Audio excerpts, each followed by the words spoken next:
Tudo bom, gente? Estamos aqui mais uma vez com mais uma aula. Hoje nós estamos falando sobre o capítulo 7, que é litosfera, o relevo terrestre, da página 138 do livro de vocês.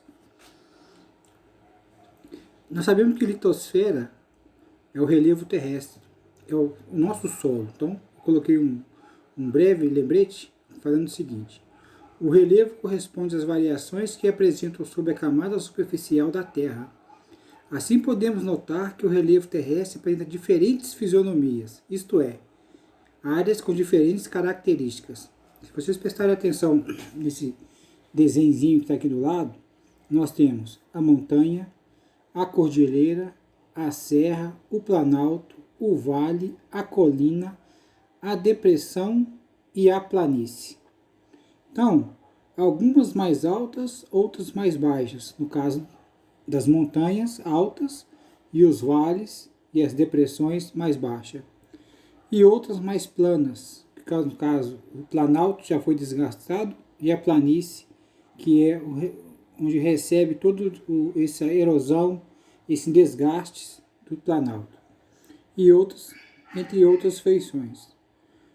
Foi elaborada uma classificação de relevo terrestre com base em suas características principais, dividindo em diferentes formas, onde montanhas, planalto, planícies e depressões. Nesse slide aqui, ele é muito legal porque ele nos dá mais simples cada conceito de cada forma de relevo.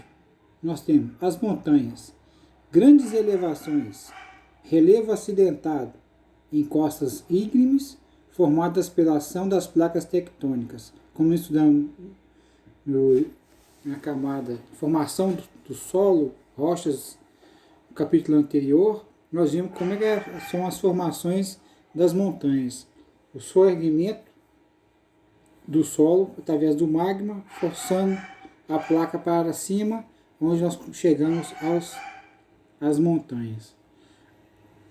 Os planaltos, superfície relativamente plana, paisagem acidentada, altitudes elevadas, limitado por áreas rebaixadas, formado por processo erosivo, fornece sedimentos para as áreas mais baixas. Como eu falei com vocês, o processo de erosão, de intemperismo, está sempre é um ciclo.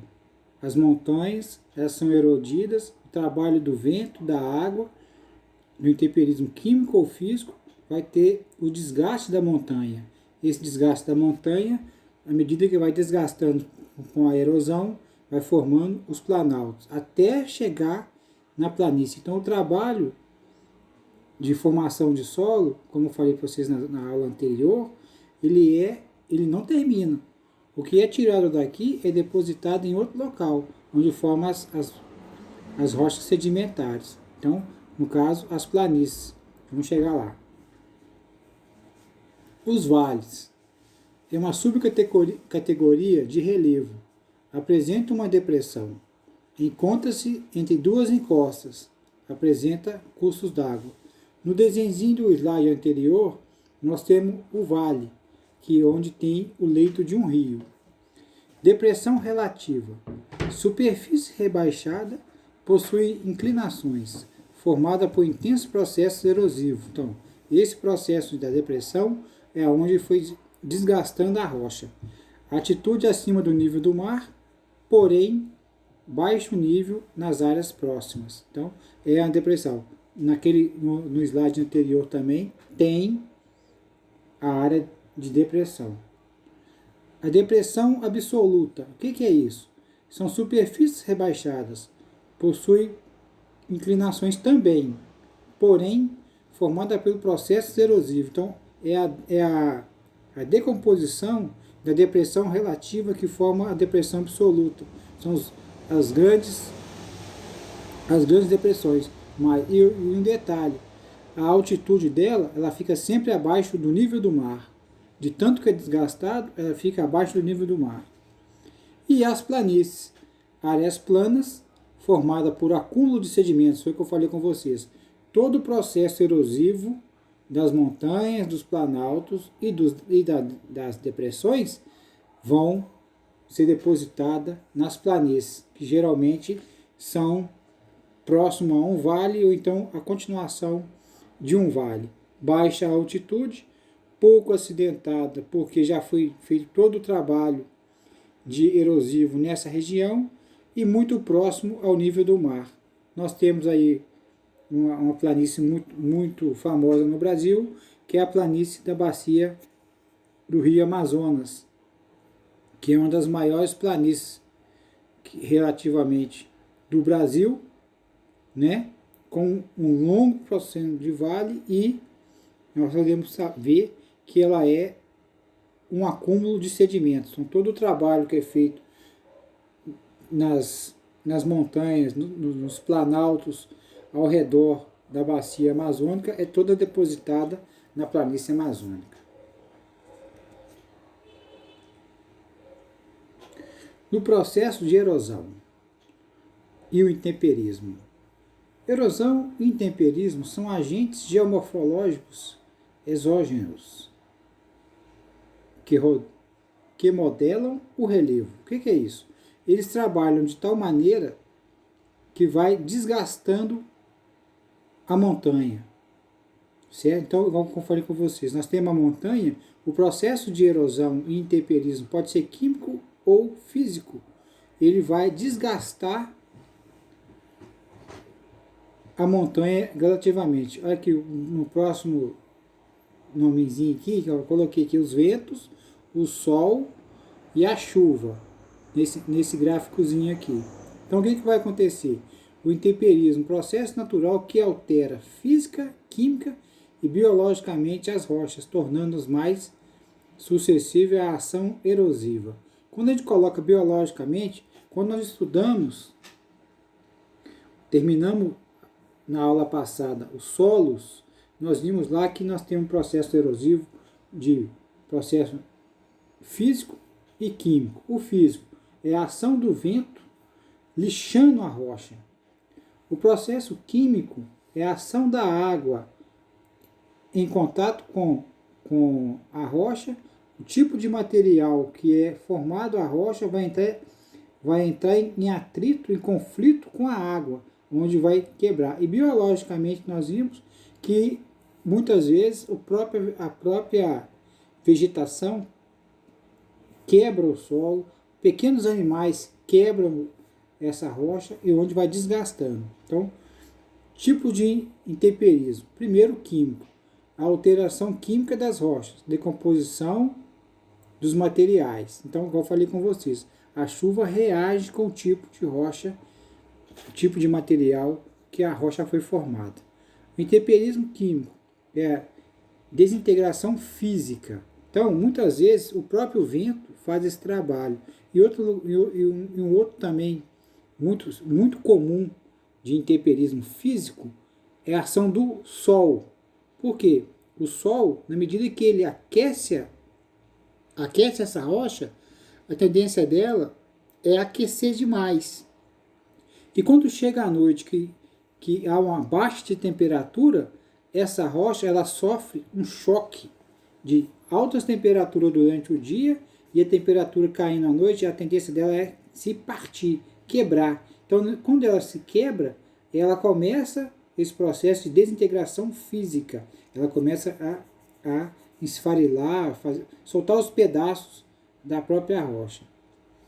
E o biológico, transformação causada por seres vivos. Eu coloquei aqui o desenhozinho que eu fiz das plantas e as minhocas, que elas também fazem esse trabalho. As plantas com as raízes chegam a quebrar as rochas.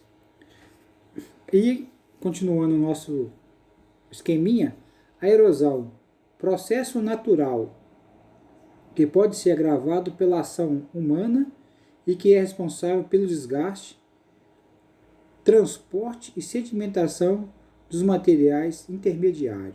Então, tipos de erosão. É a fluvial, que são as chuvas, ocasionadas pelas chuvas.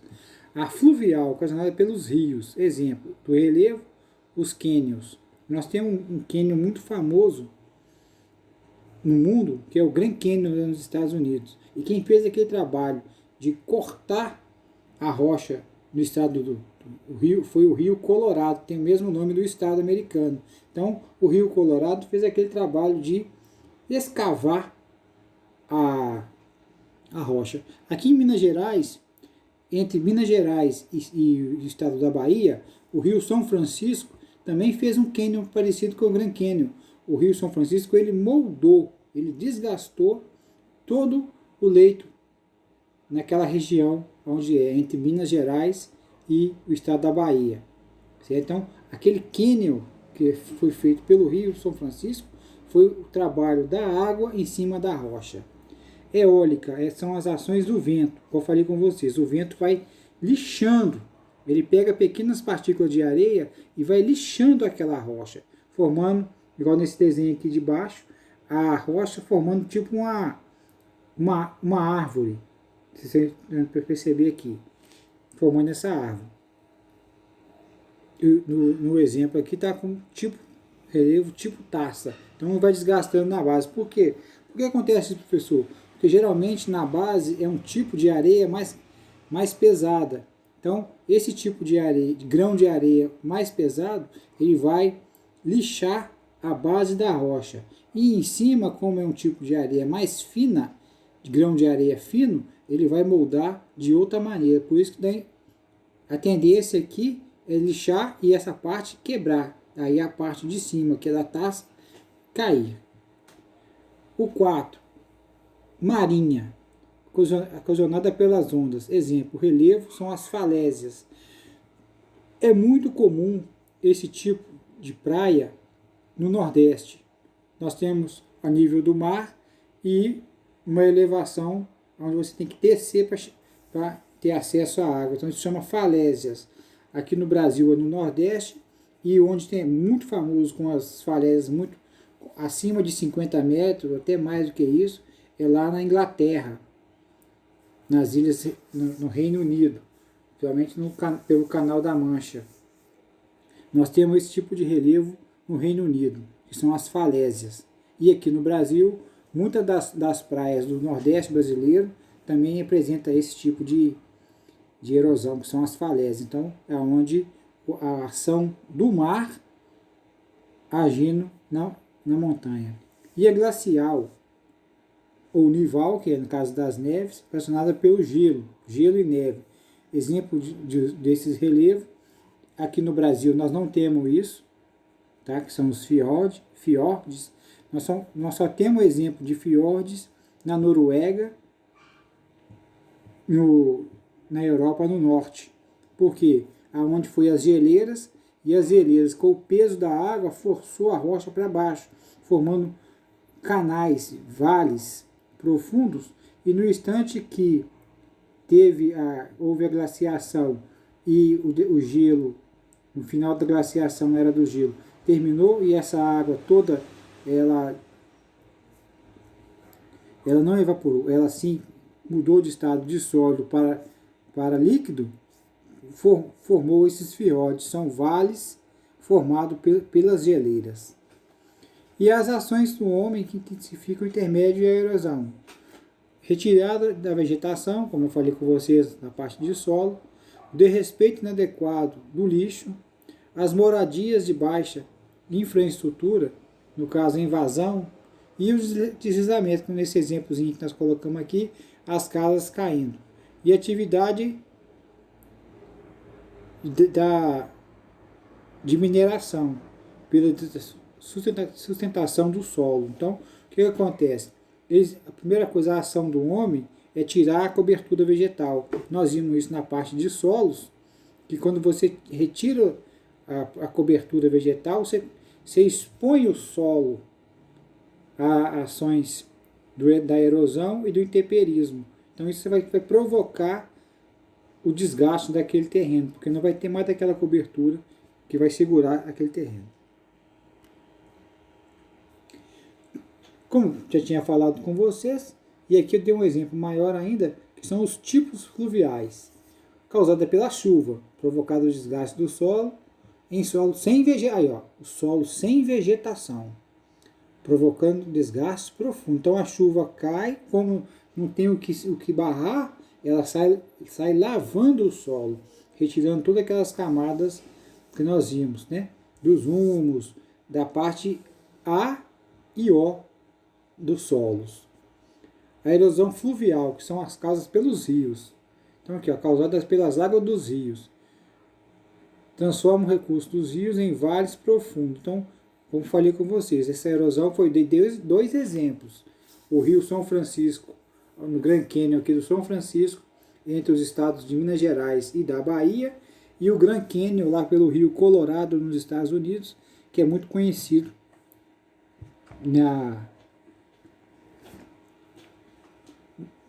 nos filmes, entendeu? Transforma os cursos dos rios em vasos profundos.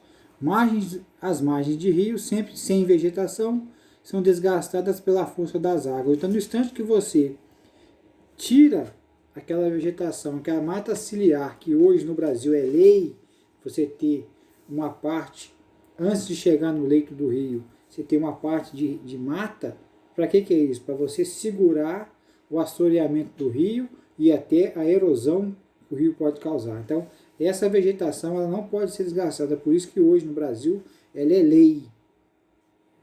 Entendeu? Tem pena e taxa e multas para quem violar essa lei. A erosão marinha, igual eu falei com vocês, causada pela água do mar, provoca o desgaste da rocha ou o solo litorâneo. Você vê que quando a gente chega na praia, muitos de vocês conhecem a praia, nós temos muitas rochas bem desgastadas. Por quê? À medida que a água do mar vai bater naquilo ali, a força que a água exerce sobre a rocha, ela vai quebrando. Tem um ditado muito popular que é muito engraçado. Água mole, pedra dura, tanto bate até que fura. E é verdade. Isso é um dito popular, mas é verdade. A água, de tanto ela bater, a água do mar, a maré tanto bate, a onda tanto bate na rocha, que a rocha chega a quebrar. Certo? Outro, a erosão eólica, que são os ventos, causada pela ação do vento, provoca intemperismo das rochas. Como eu falei assim, elas vão lixando as rochas, vão lixando, e esse sedimento eles são depositados em outro lugar, formando um novo solo, certo? Então, como o processo ele é um ciclo, essa erosão eólica, esse vento ela vai soprando na rocha, vai formando igual no vídeo anterior, que é formado de ou copa de árvore ou então de taças, porque a base fica mais estreita do que a copa, certo? Porque é o tipo igual eu falei com vocês, o tipo de areia que é transportada pelo vento vai deixando a base dessa rocha. E vai chegar um ponto que ela vai quebrar. Aqui no Brasil, nós temos uma cidade lá no sul do país que chama Vila Velha. Quando vocês tiverem curiosidade, vocês entram no Google e olha, cidade Vila Velha. Vai aparecer duas. A do litoral do Espírito Santo, mas não é essa, é a outra cidade, Vila Velha, lá no sul do país. Aí lá vai mostrar as rochas, como é que elas estão, com esse processo de uns chamam copa de árvore, ou então de taças. Certo? Transporta sedimentos para áreas mais distantes, onde são depositados, onde vão formar novos solos. E o processo é lento, porque vai lixando, né? Não é simplesmente chegar e colocar lá um esmeril e lixar, não. O processo é milhares de anos para chegar nesse processo. E a erosão glacial, como eu falei com vocês, causada pela ação do gelo. Ocorre naturalmente por causa do congelamento e descongelamento da água. É o processo inverso quando o Sol. Por quê? O Sol, ele esquenta a rocha. No instante que ela esquenta, ela dilata. No instante que ela dilata e à noite ela resfria, ela se contrai. Nesse processo ela quebra. É a mesma coisa com o gelo. Quando tem a nevasca, né, corre geralmente no hemisfério sul, é muito difícil nevar, certo? Aqui na América do Sul, nós não temos esse tipo de congelamento. Não sei a atividade de nevasca aqui na América do Sul. Esse congelamento geralmente é na América do Norte, que está muito próximo ao Polo Norte. Os países que geram, né, que estão bem próximos do Polo Norte, tem esse congelamento devido à neve. Como apesar da Argentina estar próxima, muito próximo do Polo Sul, mas a gente não tem esse costume de nevasca aqui no Brasil, na América do Sul. Nós não temos isso. Não ocorre. Existe o frio, a geada, mas não a nevasca. Nós não temos isso aqui. Na América do Sul é muito difícil acontecer isso. Pode acontecer sim, mas é muito difícil. Nós temos o frio, mas não com neve, certo? E também são casos esporádicos, alguns locais. O diferente do hemisfério norte, bem próximo, Canadá, os países do Reino Unido, Noruega, Suécia, certo? A própria Irlanda, onde tem um costume de nevasca, né? Aí existe o congelamento, igual na Sibéria mesmo, o gelo não derrete, o solo congela.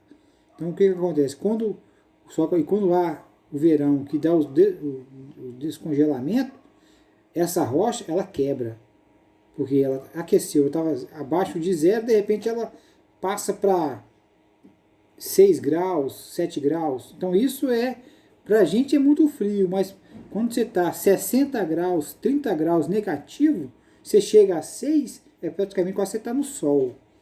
Vocês estão entendendo? O processo é esse.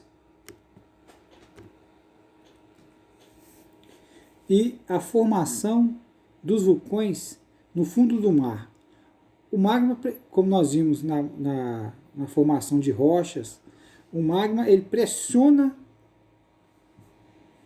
a camada da Terra e forma um pequeno vulcãozinho submerso.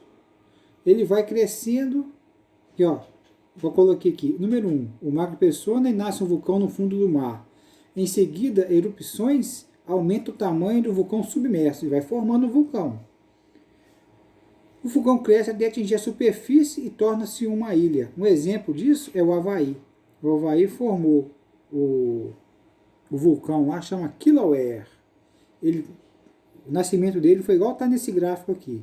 Ele nasceu no submerso, no fundo do mar, no Oceano Pacífico, e foi crescendo até chegar à superfície. Então lá a profundidade marítima no Pacífico, na região das ilhas do Havaí, que pertence aos Estados Unidos, é 3.000, 4.000 metros de profundidade do mar, certo? Então esse processo, o vulcão foi crescendo a essa altura e o Kilauea foi soltando a lava e foi formando uma montanha. Quando ela aflorou, e o processo não para, continua crescendo e vai alargando a ilha. Então, nós estamos vendo aqui no quadro 3 que ele já está na superfície do mar, né, igual que formou uma ilha, né? E a tendência desse magma é ir crescendo para os lados, para cima e para os lados, aumentando o tamanho da ilha, e também o vulcão também vai subir na montanha. E esse processo é um processo contínuo, até o vulcão parar de expelir o magma, até ele ressecar. Quando ele para as atividades, o processo de resfriamento e a rocha fica sólida. Não quer dizer que o vulcão ficou extinto, ele pode ter parado suas atividades e passar milhões e milhões de anos, ele pode voltar à atividade formando um novo cume e uma nova montanha.